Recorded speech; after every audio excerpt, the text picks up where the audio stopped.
everyone, welcome to our podcast and this is your host, Aisel Mayhurhal. Vinyalin Mayti Romero.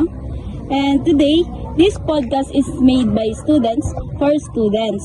So ayun, today pag-uusapan natin ng isang problemang halos lahat ng estudyante ay na-experience na. So ang topic natin is lack of confidence during class presentation. Aminin na natin, confident ka pa hanggang hindi ka tinatawag ng teacher. Pero pag narinig mo na yung sasabihin ng teacher niya na, okay class, you may start your presentation.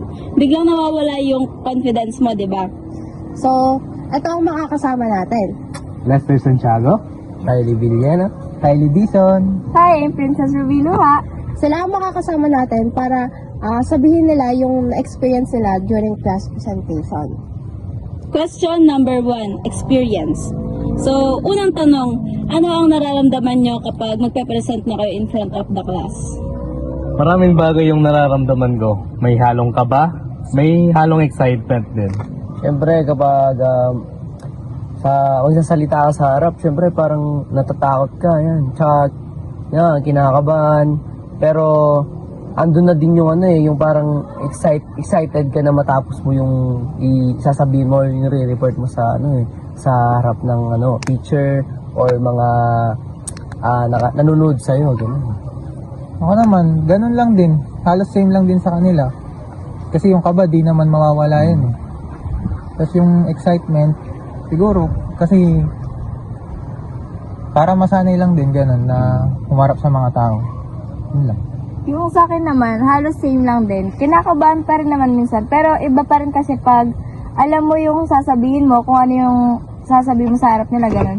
Meron kang confident. Kasi kahit anong itanong nila sa'yo, alam mo masasagot mo kasi alam mo yung sasabihin mo sa kanila. Pero, at saka pag pag natapos mo kasi yun, parang dun na yung parang papasok dun na, yes, nagawa ko. Na sabi ko na maayos, na di ako nabubulol, gano'n, na nagawa kong maayos yung sasabihin na, yung part ko, di ba? Parang sobrang, parang, Lord, thank you, mapapaganon ka talaga eh. Pagdating So, naman sa... relatable talaga, no? Kasi ganun din ako minsan eh. Talagang kapag nag-enjoy din akong mag-public speaking, pero kapag kinakabahan din ganun. Ay, ikaw, Lester. Hindi, sige. Okay. Question number 2. Why do you think this happened? So tingin nyo, bakit maraming mga students na nawawalan ng confidence? Ganon. Marami sa mga audience kasi yung kapag nakarinig sila ng parang nagkamali yung nag-i-speech. Maraming audience na bigla-bigla tumatawa. Kahit wala naman nakakatawa talaga. Kumbaga pare, takot silang ma-judge, ganun. Ganun. Kumbaga, Kaya nga, nag-focus sila kapag may isang taong nagkamali. May mga ganun tao talaga na mas pinauna yung kaba nila kaysa yung confidence nila kasi mas iniisip nila yung sinasabi ng ibang tao kaysa yung kung paano nila ma-accomplish yung gusto nilang sabihin o yung part nila dun sa recording na yun. Tama. So, ikaw, baka may gusto ka pang i-add? Ako wala naman. Same lang naman, ganun. So, pag kasi, pag nasa harap ka kasi, pag nagkamali ka ganun, syempre yung, self-esteem ng isang tao, yung, may masabi ka lang mali, tapos magre-react agad yung mga tao, lalo na yung mga audience mo, kung ka-age mo, ganun, di ba? Parang may pressure pa rin talaga. Kaya ganun, hindi may iwasan yung mga ganung bagay. So, dapat talaga sa mindset din ng mga manonood, hindi dapat palaging perfect. Oo. Ganun siya. Pero kasi hindi naman yun nakabase sa mga nanonood or mga nasa harap mo. Basta gawin mo lang din yung best. Sa tao din kasi yan kung paano nila i-deliver ng maayos yung sasabihin nila. So, be Kasi kung professional. pangunahan ka talaga ng takot, hindi mo ma-accomplish ng maayos yung gusto mong sabihin, yung part mo, kung pinangunahan ka ng kaba. Tama. Karamihan din kasi ng mga audience ngayon, sa mga manonood sa atin, ganyan, mas inuuna nila yung mga galaw natin, ganyan. Siyempre, kapag ka nagkamay tayo or napiyok tayo, tatawanan. Pero hindi nila alam ano yung nilalaman na sinasabi. Ano yung nararamdaman ng tao. So, proceed tayo sa question number 4. So, how did you cope or improve? So, ano yung nakatulong sa inyo para ma-handle nyo yung fear nyo? sa akin, practice. Yun talaga. Yun talaga yung the best. Bago ako mag-present, titignan ko muna yung sarili ko sa salamin kung kung paano ko to sinasabi. Ganun lang, practice lang para sa akin. Oo, kahit naman sa anong bagay kailangan natin maganda, kung paano natin i-deliver yung mga sasabihin natin, kung paano tayo mag-iisip, kung ano yung gusto pa nating i-add dun sa sasabihin natin dun sa harap ng mga tao. So always practice. Tsaka minsan depende rin sa experience. So Oo. always be prepared talaga. Dapat lagi kang prepared. At saka public speaking, iba kasi, iba yung kaba, pressure ng tao na magsasalita ka sa harap. Yun, para sa akin, practice lang din, tsaka tiwala ka lang sa sarili mo kung paano mo madideliver ng maayos yung sasabihin.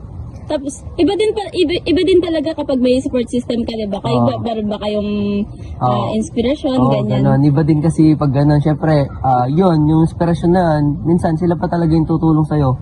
So, proceed na tayo sa question 3. So, real situation. May experience ba kayo na nakakahiya during presentation? Madami. Lahat naman, Talaga.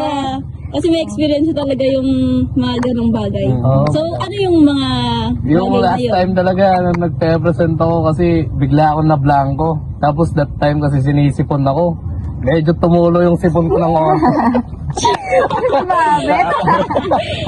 At ayun, medyo nahiya ako that time. Hindi ko alam kung ano yung iniisip nila. Tapos medyo may nakikita ko, nagtatawanan, gano'n. Pero tuloy pa rin naman. Oo. Ako ganun ako. Kunwari, may nagkamali ako pero parang tumawa sila. Tapos doon ko mag-feel na komportable ako ganun.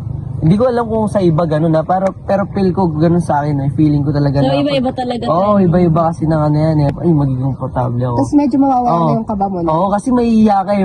Mahihiya ka na dahil sa nag-puke ka eh. Parang, alam mo yan, na ano ka talaga eh. Basta, pero yung iba kasi mawawalan sila ng confidence, mabablanko sila. Pero depende pa rin kasi sa tao yan eh. Laruin mo na lang, Nepre. Oo, lalaroin mo na lang. Sabay, dun ka yung sasabay ka sa flow nung kung paano mo i-deliver lahat. Ganun kasi sa public speaking. Kayo, baka meron din kayong experience na Wala pa akong ganyan. experience sa ganyan eh. Kasi nga, takot talaga akong magsalita sa harap eh.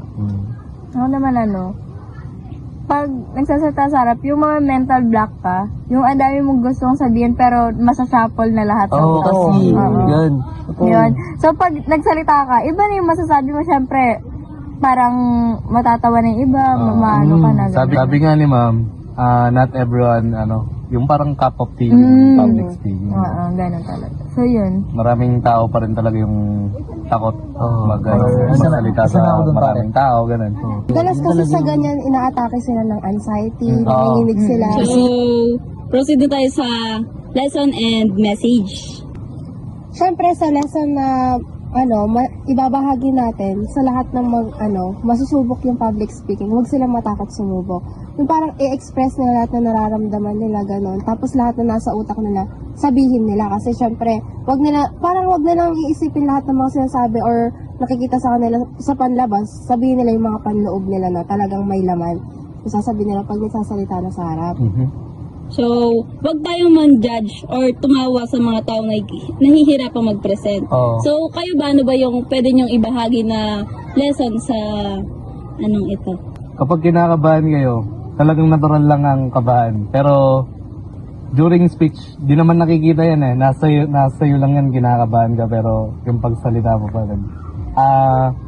Madideliver mo pa rin naman ng maayos yun. Yung, kumbaga yung stage fright ba? Yun lang. That you overcome yung takot kasi practice lang. Yung sa So, akin, kayo? matuto tayo mag-ask ng question. Kasi, for me, yung lesson na natutunan ko, hindi porket nag-speech ka, kailangan ikaw lang yung pakikinggan. So, I prefer, mag-ask ng question kasi yung mga question nila, makakatulong din sa'yo to deliver your speech ng maayos. Mas madideliver mo siya ng maayos kasi, may idea ka kung ano ba yung, parang knowledge nila sa sasabihin mo, ganun, kung mayroon ba sila idea. So, makakatulong siya to deliver your speech ng maayos talaga. Kaya sa susunod na may mag-present, makinig, ngumiti at sumuporta. Huwag niyong i-judge agad, syempre. Kasi kapag dyan-judge na, mas lalong nanghihina or nawawala ng confidence yung isang tao. Kaya dapat lagi niyong supportahan. So, ayun lang. Thank you for listening for our podcast. Bye! Bye, guys!